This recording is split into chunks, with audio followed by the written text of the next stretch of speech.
Umatras ang 7 sa 18 senador na pumirma sa kontrobersyal na Senate Bill 1979 o Prevention of Adolescent Pregnancy Act of 2023. Kasunod yan ng pagkabahala ni Pangulong Bongbong Marcos sa ilan nitong probisyon, kaya raw niya i-veto kung papasa.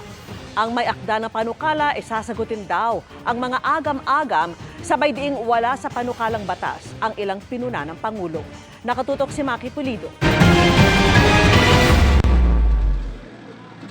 7 senador ang biglang bumawi ng kanilang pirma sa committee report sa Senate Bill 1979 o an act providing for a national policy in preventing adolescent pregnancies.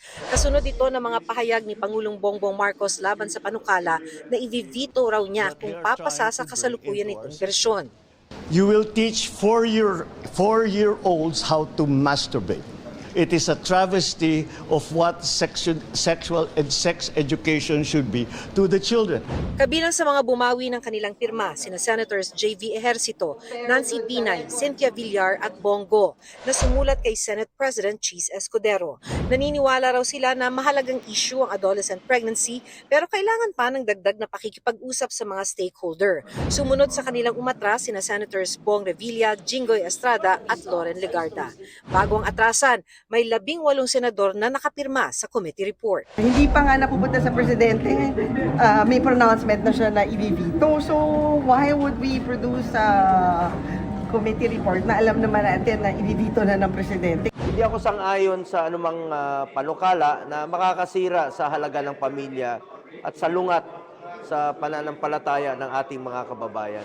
Kinahapunan naghain ng manifestation sa plenaryo si Senator Risa Ontiveros, author ng Senate Bill 1979. Nagulo daw ang usapan dahil sa mga kumalat na maling impormasyon. Sinabi nila na nasa bill yung 0 to 4 years old masturbation, anal sex, oral sex at kung ano-ano pang mga konsepto na hindi akma sa mga bata.